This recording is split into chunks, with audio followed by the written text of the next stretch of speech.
तो स्टूडेंट्स कैसे हैं आप। चलो आज हम लोग करेंगे एग्जाम्पल नंबर 4 जो कि आपके पेज नंबर 200 पे गिवन है। इन्होंने बोला हुआ है फ्रॉम अ पॉइंट पी। देखो जो गिवन है सबसे पहले हम उसको लिख लेते हैं। फ्रॉम ए पॉइंट पी, कोई एक पॉइंट है हमारा पी, ठीक है, एक पॉइंट है ग्राउंड पे P. On the ground the angle of elevation of the top of a 10 meter tall building, 10 meter tall कोई हमारे पास बिल्डिंग है। The angle of elevation of the top of a 10 meter tall building is 30 degree. देखिए top, कोई भी building का top यहाँ आएगा, यहाँ से हमारा जो एंगल ऑफ एलिवेशन है वो 30 डिग्री बना हुआ है। चलिए 30 डिग्री हमने इसको मेंशन कर दिया है, ठीक है।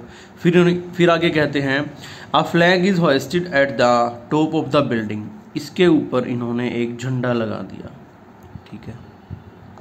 The angle of elevation of the top of the flag staff from P is 45 degree.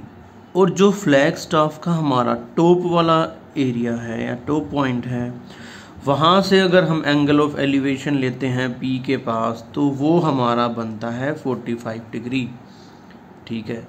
तो इन्होंने कहा कि find the length of the flag staff. चलिए ए बी सी डी, ये वाला जो एरिया है इसकी हाइट हमें निकालनी है। एच में इसे मान लेता हूँ, ठीक है। और आगे इन्होंने क्या कहा, also find out the distance of the building from the point P. और जो ये डिस्टेंस है हमारा, ये भी हमें फाइंड आउट करना है, ठीक है। चलिए इस डिस्टेंस को मैं x मान लेता हूँ कि मुझे x निकालना है और मुझे h निकालना है। चलो ठीक है। अब सब देखो ट्रायंगल देख लेते हैं पहले हम कि हम यहाँ से फाइंड आउट क्या कर सकते हैं। सबसे पहले अगर मैं मान लो मैं आपको कहता हूँ कि मुझे ये बेस अगर मेरा निकल गया, क्योंकि ये मेरे पास गिवन है तो मैं इसको यूज़ करके बेस निकाल सकता हूँ। चलो तो in triangle B C D, मैंने ट्रायंगल लिया बी सी डी, ये वाला ट्रायंगल, ठीक है। अब यहाँ पर क्या क्या गिवन है, आपका एक बी सी गिवन है। बी सी मेरा क्या होता है, परपेंडिकुलर, लिख देते हैं। ये हमारे पास गिवन है 10 मीटर। देन थीटा, जो एंगल हमारे पास गिवन है, देखो एंगल जो है थीटा यहाँ पर ये 30 आएगा, 45 नहीं आएगा, क्योंकि 45 का देखो यहाँ से मैंने ले रखा है तो वो अपर वाले ट्रायंगल के लिए है, ठीक है। तो थीटा क्या है यहाँ पर 30 डिग्री। और मुझे क्या निकालना, डी सी। डी सी बोले तो हमारा बेस है, बेस मुझे यहाँ पर फाइंड आउट करना। अब फिर से वही जो मैंने लास्ट एग्जांपल में किया था, मुझे वो ट्रिग्नोमेट्री रिलेशंस देखनी है जिसमें मेरा परपेंडिकुलर आए और मेरा बेस आए। जैसे मैंने पहले करके देखा था, तो यहाँ पर आएगा मेरा टेंजेंट।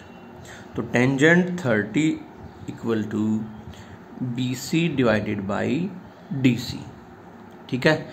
और बी सी की वैल्यू है हमारे पास 10 मीटर और जो वैल्यू गिवन है डी सी वो हमें फाइंड आउट करनी है, ठीक है। अब देखिए जो वैल्यूज़ हैं हमारी टेंजेंट 30 की, टेंजेंट 30 जो है वो हमारा होता है 1/√3, ठीक है। चलो तो टेंजेंट 30 की वैल्यू मेरे पास आ गई 1/√3। देखो मैंने आपको टेबल बना ली थी मैंने पहले, इसलिए आप भी टेबल बना सकते हैं। तो 1/√3 is equal to 10 divided by x, ठीक है। अब आप यहाँ पर क्रॉस मल्टीप्लाई कर देंगे।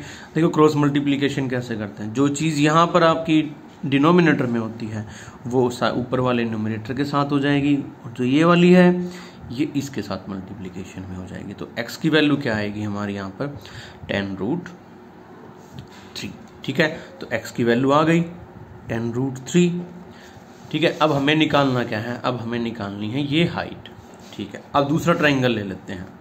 Now in triangle A C D, ठीक है। अब देखो ट्रायंगल हमने लिया है ए सी डी। अब ए सी डी ट्रायंगल के लिए जो जो गिवन है आप वो लिख लें। अब बेस हमारे पास आ गया है क्योंकि हमने अभी ऊपर निकाला था x, तो बेस है हमारा DC की वैल्यू है 10√3, और क्या हमारे पास गिवन है थीटा, जो एंगल है वो 45 डिग्री गिवन है, और हमें निकालना है AC। अब AC देखो क्वेश्चन में देखिए आप, A से B कितना है h और B से C कितना है 10, तो AC को मैं क्या लिख सकता हूँ, AB प्लस BC, ठीक है। तो AB कितना है h और BC कितना है 10। चलो फिर से आइडेंटिटी यूज करते हैं। Tangent 45 is equal to perpendicular upon में बेस, और परपेंडिकुलर क्या था मेरा, AC divided by DC। AC कितना है h plus 10 divided by DC हमारा था 10√3। तो टेंजेंट 45 की वैल्यू होती है 1 is equal to h plus 10 divided by 10√3। Cross multiplication कर देंगे तो 10√3 इक्वल टू h प्लस 10, ठीक है। इस 10 को उठा के हम यहाँ ले आते हैं, जब यहाँ प्लस में है कोई चीज़ और वो इधर आएगी तो उसके साइन हमारे चेंज हो जाएंगे। तो 10√3 माइनस 10 इक्वल टू h। देखो हम 10 कॉमन ले सकते हैं, ले लेते हैं, √3 माइनस 1 इक्वल टू h। देखो आप क्वेश्चन को यहाँ भी छोड़ सकते हैं, लेकिन क्वेश्चन में इन्होंने गिवन था कि जो टेंजेंट के बाद जब आप सोल्व करेंगे तो आपकी जो √3 आएगा उसकी वैल्यू आएगी 1.732। चलो 10 1.732 minus 1 is equal to h, और जब 1.732 में से आप 1 को माइनस करेंगे तो ये आएगा 0.732 इक्वल टू h, और h की वैल्यू यहाँ से हमारे पास जो आ जाएगी 7.32 मीटर, ठीक है। तो जो हमारी फ्लैग स्टाफ है, जो हमारा फ्लैग आएगा उसकी जो हाइट आएगी वो आएगी हमारे पास 7.32 मीटर, ठीक है।